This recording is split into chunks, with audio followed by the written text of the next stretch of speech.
pemirsa sekalian, Assalamualaikum warahmatullahi wabarakatuh. Tentu saya pribadi mengapresiasi sahabatku sekalian dimanapun berada. Entah itu kita berada di dalam negeri atau di luar negeri, tentunya selalu terkoneksi dengan salah satu channel YouTube kita ini, Mr. Koronis, komunikasi romantis dan humanis. Baik para pemirsa sekalian, dimanapun berada, tentu saja konten kita ini tidak pernah berubah atau tidak pernah lepas daripada fenomena-fenomena komunikasi. Oleh karena itu pada kesempatan ini para pemirsa sekalian, saya akan berbicara atau mengetengahkan sesuatu yang terkait dengan menyampaikan pendapat di dalam berkomunikasi, yang tentunya ada yang disebut dengan komunikasi kritik ya. Tapi kita upayakan bagaimana agar kritik kita itu menjadi berwibawa. Maka ada 5 ya, atau 4 tips sebagai berikut ya. Bagaimana komunikasi kritik atau kritik kita menjadi sesuatu yang berwibawa? Maka ada 4 hal yang harus diperhatikan. Yang pertama tentu adalah bagaimana agar apa yang dikritik atau objek yang dikritik itu kita pastikan bahwa kita menguasai atau kita mempunyai referensi lebih daripada apa yang dikritik. Sehingga dengan demikian, tentu kalau ada penguasaan secara komprehensif, berarti tentu kita aman-aman saja di dalam mengkritik ya. Itu yang pertama. Kemudian yang kedua, dalam hal mengkritik sesuatu, tentu yang kedua yang perlu kita perhatikan adalah walaupun tajam cara mengkritik kita, komunikasi kita bagus dalam mengkritik, tetapi ingat bahwa ada prinsip yang harus diemban di dalam menyampaikan itu, yaitu prinsip dengan apik dan santun. Artinya setajam apapun yang kita berikan kritikan itu kepada sesuatu objek, tapi kita ketika dilakukan dengan apik dan santun, maka sudah pasti orang dapat menerimanya dengan baik. Itu yang kedua. Kemudian yang ketiga, bagaimana agar kritik kita menjadi berwibawa? Di dalam menyampaikan kritikan itu, kita harus memastikan bahwa kritik kita itu harus bersifat konstruktif. Apa itu konstruktif?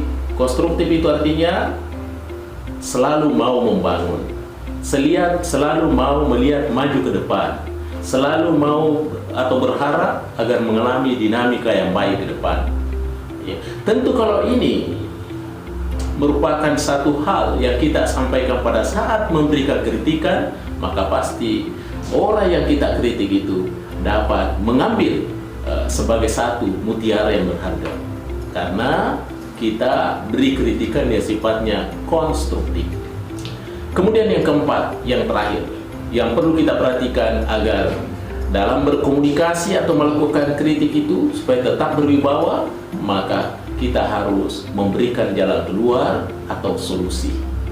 Artinya ketika kita melakukan suatu kritikan, tentunya kita tidak hanya melepas begitu saja, tetapi ada satu bekal, ada satu resep yang kita berikan sebagai satu bentuk penawaran terhadap jalan keluar atau solusi yang kita kritik itu.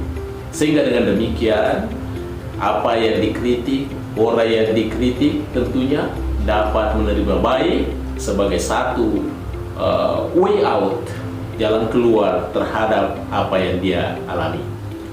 Ada satu prinsip yang harus diemban para pemirsa sekalian, bahwa jangan membawakan beban masalah kepada orang, tetapi yang paling terpenting adalah bagaimana kita bisa memberikan pemecahan masalah atau jalan keluar terhadap yang dialami orang itu. Jangan bawakan masalah, tapi bawakanlah pemecahan masalah. Baik para pemirsa sekalian, saya berpikir bahwa inilah 4 tips yang harus kita gaungkan, yang harus kita jadikan sebuah patron untuk membuat sebuah kritikan terhadap objek tertentu, sehingga kritikan kita dapat diperhitungkan dan dapat menjadi berwibawa. Dan ingat, melakukan satu proses komunikasi kritik itu adalah sah-sah saja sepanjang dilakukan dengan penuh etika, dengan apik dan santun, karena kritikan itu merupakan satu ekspresi pendapat yang dijamin di dalam Undang-Undang Dasar tahun 1945, khususnya di dalam pasal 28. Di sana dikatakan bahwa kemerdekaan berserikat dan berkumpul, mengeluarkan pikiran, baik secara lisan maupun secara tulisan dan sebagainya, ditetapkan dengan undang-undang. Artinya, berekspresi pendapat, mengeluarkan pendapat adalah sah saja dan diayomi di dalam Undang-Undang Dasar. Yang penting disampaikan dengan penuh etika, dengan penuh santun, sebagaimana yang 4 tadi saya sampaikan itu. Baik para pemirsa sekalian dimanapun berada, terima kasih atas segala perhatiannya. Inilah yang sempat saya kemukakan pada kesempatan ini. Mudah-mudahan menjadi satu inspirasi dan menjadi nilai tambah terhadap referensi kita semua. Ingat, Mr. Koronis, komunikasi romantis dan humanis. Demikian saya sampaikan. Terima kasih. Assalamualaikum warahmatullahi wabarakatuh. Dan insya Allah kita jumpa lagi di channel-channel berikutnya.